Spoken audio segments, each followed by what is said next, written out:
Malcolm Gladwell on harnessing intuition in decision-making. Imagine you've been in a job interview and you're asked to solve a complex problem on the spot. Your heart races, your palms sweat, and your mind feels as if it's about to explode.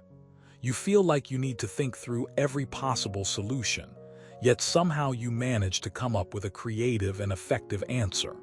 How did you do it? How can you harness intuition to make decisions more efficiently and effectively? Today, we dive into Malcolm Gladwell's exploration of harnessing intuition in decision-making. In his book, Blink, The Power of Thinking Without Thinking, Gladwell delves into how our brains process information subconsciously and how this process can lead us to insightful conclusions quickly. He shares stories from various fields from chess to medicine to illustrate how intuition can be a valuable tool when used correctly. Let me tell you this, folks. Intuition isn't just a mystical force that some people seem to have. It's actually a product of our subconscious mind processing vast amounts of data and patterns we've encountered over time. Think of it like a treasure map in your brain, guiding you towards the best course of action. However, just like a treasure map, it needs to be deciphered and followed carefully. You might be wondering, how does one train their intuition to make better decisions? Gladwell suggests a few practices that can help. First, he talks about the power of exposure.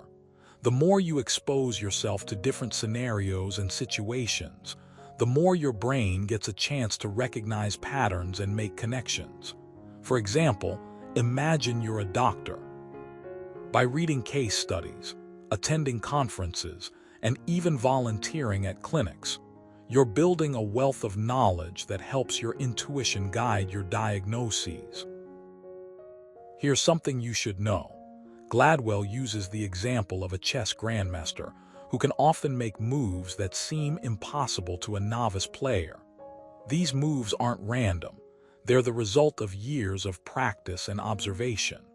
The grandmaster has seen thousands of games and understands the underlying principles that govern chess strategy. This is why they can make intuitive leaps that others simply cannot. Now, let's talk about the role of experience.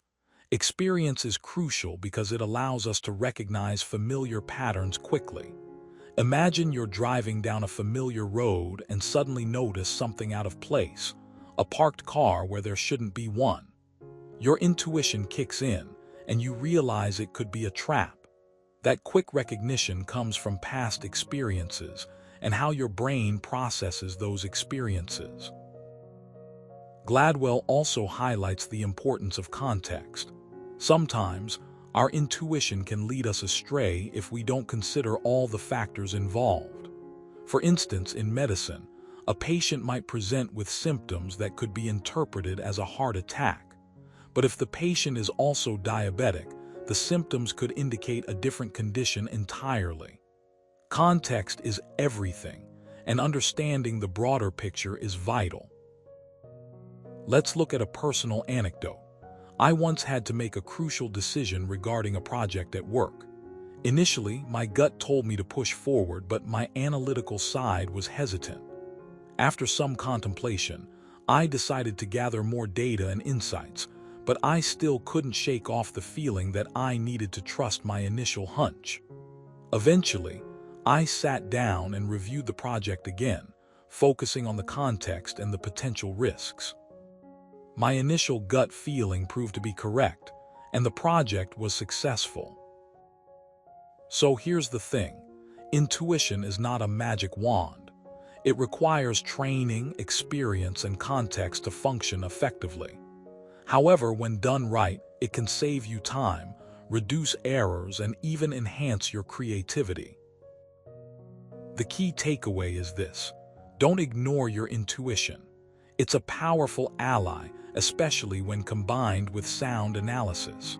Remember, the most successful people often use their intuition to complement their analytical skills, rather than relying solely on one or the other. In closing, let me leave you with this. Your intuition is a valuable asset, but it's not perfect. Use it to spark ideas and then validate those ideas through thorough analysis. And always remember, the more you expose yourself to new experiences, the sharper your intuition will become. So go ahead, trust your instincts, but also be ready to back them up with facts. Because the best decisions are made by blending both the art and science of decision-making. Now, what are you waiting for? Dive into that problem, trust your gut, and see where it takes you.